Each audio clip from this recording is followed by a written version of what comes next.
La Horde vient de sortir son nouveau jeu de société Fachorama. Alors, si vous vous pensiez immunisé contre la crétinerie d'extrême droite, mauvaise nouvelle, il y en a pour tous les goûts et toutes les bêtises. Oui, j'ai bien dit toutes les bêtises. Et ici, on collectionne les faf comme des Pokémon, mais avec, convenons-en, beaucoup moins de mignonnerie. Oui, ce jeu de cartes se veut pédagogique et clairement ironique, encore heureux. Donc 32 cartes faf et 8 jokers pour vous rappeler que le raquisme et la bêtise, ça se partage en famille. On démarre la partie en mode Antifa, le dernier à avoir manifesté contre les fachos commence, histoire de bien mettre dans l'ambiance. 3 phases pour chaque tour. On demande à tous les joueurs une catégorie de faf, alors par exemple, qui est un néo-nazi? Bon, bien sûr, là, on a l'ambiance festive garantie, pour donner la carte ou sortir un joker Antifa pour éviter de filer un point au camp d'en face. Et enfin, poser sa famille de nostalgique du c'était mieux avant, entre deux soupirs d'agacement. Alors, on a 7 familles, oui, 7 familles pleines d'amour et pleines d'humour. On est chez nous, xénophobie, nationalisme et rejet de tout ce qui sent l'étranger, le roman national revisité à la sauce moisie. Eh ben dis donc. On a la fachosphère. Alors là, la fachosphère, c'est les pros du marketing identitaire qui tweetent plus vite que leur ombre et pensent que la haine, c'est tendance. Eh oui. On a les c'était mieux avant qui pleurnichent, qui sont même des pleurnicheurs professionnels, fans d'un passé imaginaire où tout le monde savait rester à la bonne place, modernité interdite, égalité, un gros mot. Ils sont partout, alors là, ils sont partout, c'est obsession complotiste et tout est la faute des juifs, des francs-maçons, des mondialistes, voire de la météo. Il y a les votez pour moi, les politiciens qui surfent sur la peur et la frustration pour vendre des visions inégalitaires et jeux de pouvoir perso. Pas mal, hein. On a les dieux, famille, patrie, alors là c'est le grand classique, on en appelle à Dieu, on justifie tout ainsi, même le pire, la France, sa cathédrale, son patriarcat, en fait, le bonheur est dans les prix. Hein. On a le coup de poing, alors adepte du passage à l'acte, on a la violence devient un argument, toi. Si tu pensais rigoler, on te rappelle que l'extrême droite, ça tabasse aussi. Et oui, il n'y a pas que l'extrême gauche, hein, faut être clair. Donc, on a aussi un petit fichier qui explique comment ça marche, c'est plutôt pas mal. Donc, pour résumer, alors grâce à ça, les antifas du dimanche et les vrais pourront tranquillou, ils n'auront plus besoin d'aller manifester pour voir l'extrême droite en action. Hein.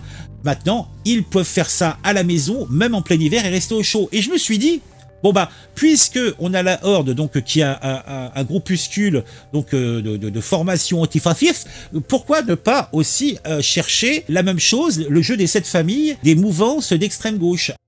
On a la famille numéro 1, nous avons toujours raison. Ces organisations de nous avons toujours raison, qui sont d'extrême gauche, fonctionnent souvent comme des institutions plutôt voraces. Elles exigent une loyauté absolue, un dévouement sans faille et la conformité totale à la ligne du groupe. Hein. Si vous êtes trop intellectuel, ça va pas, il faut faire votre autocritique. Vous osez débattre, bah non, on va appliquer la censure. En famille numéro 2, je te propose la tyrannie des codes. Pas de hiérarchie formelle dans ces groupes-là, mais une tyrannie informelle qui serait redoutable. L'absence de structure formelle génère des violences symboliques, des rumeurs pour détruire les réputations et des mises au ban définitives. Montrer du doigt quelqu'un et dire facho, le mec il a tellement, ou la gonzesse a tellement de difficultés de se justifier, mais non je suis pas facho, mais oui, tu entoures tout ça d'un beau discours d'horizontalité et de bienveillance. On est collectif, on est solidaire, mais si tu dévies de la ligne, voilà, c'est la tyrannie des codes. Troisième famille, l'ennemi de mon ennemi n'est pas forcément mon ami. Voilà, alors là c'est les groupes d'extrême gauche qui aiment et adorent exceller dans l'art de se bouffer entre eux. De toute façon tu le vois, hein, quand il n'y a pas un ennemi commun, ils se bouffent parce qu'ils sont viscéralement nuisibles. Les mecs, ils font la révolution, ils prennent le pouvoir, et d'un coup, eh bien certains ne sont plus dans les lignes de parti, ils seraient des retournés, ils sont des traites. Donc alors tu as scission à répétition, excommunication en série, la haine entre factions de la vraie gauche révolutionnaire. Ah bah oui, parce que si t'es pas assez révolutionnaire, t'es pas de gauche, hein, t'es un facho. Quatrième famille, nous sommes comme eux, mais nous sommes purs. Le cas typique de ce journal, de ce site, là, la Horde, ils sont le cas typique de ça. Ils sont des antifascistes autonomes, ils sont indépendants de l'État, ils sont... Alors dans l'absolu, quand tu dis ça et tu lis ça, tu dis bah oui, c'est noble. Ça veut surtout dire aussi, ils sont sectaires, ils ne collaborent qu'avec ceux qui partagent exactement la même vision du monde qu'eux, ils rejettent toute procédure judiciaire, même contre leur adversaire politique, c'est la gauche révolutionnaire, comme t'as la droite révolutionnaire.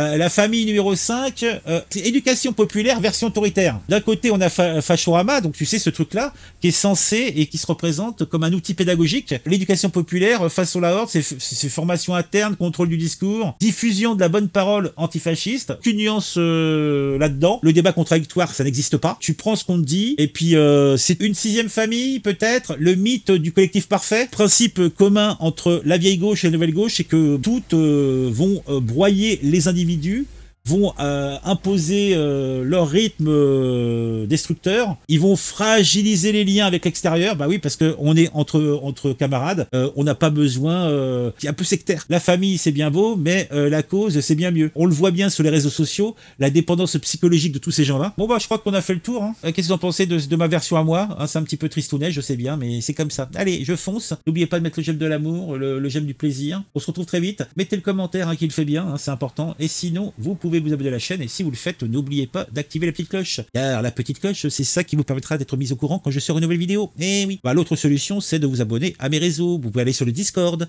Sur le Discord, de temps en temps, je fais une mise à jour où je mets les dernières vidéos sorties. Il y a aussi le Telegram, aussi, où je fais ça de temps en temps. Et il y a X, donc ex-Twitter. Allez, je fonce, à très vite.